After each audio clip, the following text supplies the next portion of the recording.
மயிலாடுதுறையின் பல்வேறு பகுதிகளிலும் பெய்து வரும் மழையால் மக்களின் இயல்பு வாழ்க்கை பாதிக்கப்பட்டுள்ளது. இதுகுறித்த கூடுதல் விவரங்களை நம்முடைய செய்தியாளர் கிருஷ்ணகுமாரிடம் கேட்கலாம்.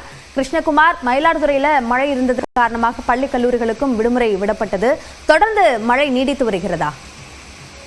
அபிநயா, வங்கக்கடலில் காற்றழுத்த தாழ்வு பகுதியின் காரணமாக டெல்டா பகுதியில் பல்வேறு மாவட்டங்களில் தொடர்ந்து மழை பெய்து வருகிறது. மயிலாடுதுறை மாவட்டத்தில் நேற்று நள்ளிரவு முதல் கனமழையானது தொடர்ந்து பெய்தது. மயிலாடுதுறை மாவட்டத்தில் மயிலாடுதுறை, மணல்மேடு, செம்மனார்கோவில், சீர்காழி, கொள்ளிடம் என பரவலான மழை பெய்துள்ளது. சீர்காழியில் கொள்ளிடம் 13-14 சென்டிமீட்டர் அளவுக்கு மழையானது பதிவானது. இந்த மழை இன்னும் நீடிக்கும் போது நிலவுகிறது. இதன் காரணமாக மயிலாடுதுறை மாவட்டத்தில் இன்று ஒரு நாள் பள்ளி மற்றும் கல்லூரிகளுக்கு ஏற்கனவே விடுமுறை அளித்து மாவட்ட மகாபாரதி உத்தரவிட்டுள்ளார். இந்த மழை பல்வேறு தாழ்வான பகுதிகளில் நீரானது.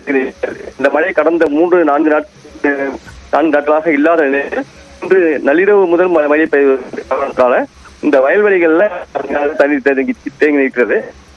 பகுதிகளில் பாதிப்பு இல்லை என்ற போதிலும் ஒரு முன்னெச்சரிக்கை நடவடிக்கையாக மாவட்ட ஆட்சியர் இன்று பள்ளி மற்றும் கல்லூரி மாணவர்களுக்கு உத்தரவிட்டுள்ளார். மயிலாடுதுறை மாவட்டத்தில் மழையினுடைய நிலை குறித்த கூடுதல் விவரங்களுக்கு நன்றி கிருஷ்ணகுமார்.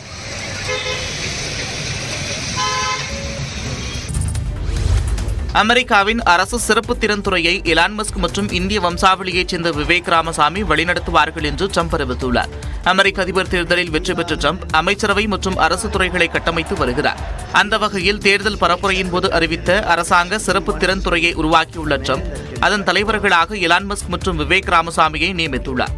அரசாங்க துறைகளை சீரமைப்பது, தேவையற்ற செலவுகளை குறைப்பது, அதீத கட்டுப்பாடுகளை தளர்த்துவது ஆகியவற்றை கவனித்து அரசு நிர்வாகத்திற்கு இவர்கள் உதவியாக இருப்பார்கள் என்று ட்ரம்ப் தனது அறிவிப்பில் குறிப்பிட்டுள்ளார்.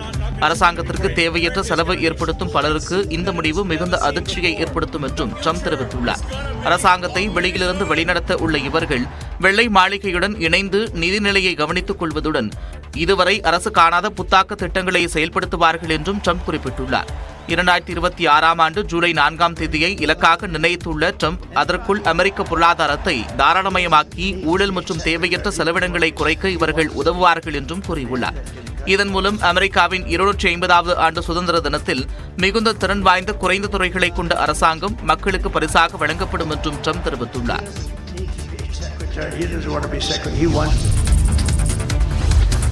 அமெரிக்க அதிபர் தேர்தலில் ட்ரம்ப் வெற்றி பெற்றதைத் தொடர்ந்து பிட்காயின் மதிப்பு ஜெட் வேகத்தில் அதிகரித்து வரும் நிலையில் வெள்ளியின் மதிப்பு குறைய தொடங்கியுள்ளது. மெய்நிகர் கரன்சி எனப்படும் கிரிப்டோ கரன்சிகளில் முக்கியமானதாக பிட்காயின் உள்ளது. இந்நிலையில் கிரிப்டோ கரன்சியின் உலக தலைநகராக அமெரிக்காவை மாற்றப்போவதாக பரப்புரையின் போது ட்ரம்ப் கூறியிருந்த நிலையில் அமெரிக்க தேர்தல் முடிவுகள் வெளியான போது முன் எப்பொழுதும் இல்லாத வகையில் பிட்காயின் மதிப்பு புதிய உச்சத்தை தொட்டது. நவம்பர் 5ஆம் தேதி முதல் 12ஆம் தேதி வரை ஒரு வாரத்தில் மட்டும் பிட்காயினின் மதிப்பு ஒட்டுமொத்தமாக 25% அதிகரித்துள்ளது. தற்போது ஒரு பிட்காயின் மதிப்பு $89,637 இந்திய மதிப்பில் 75 லட்சம் ரூபாயாகவும் உயர்ந்துள்ளது.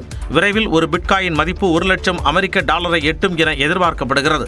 இந்நிலையில் பிட்காயினின் ஒட்டுமொத்த சந்தை மதிப்பு $1.76 டிரில்லியன் உயர்ந்ததால் வெள்ளியின் மதிப்பை பின்னுக்கு தள்ளி உலகின் 8வது பெரிய மதிப்பாக பிட்காயின் மாறியுள்ளது.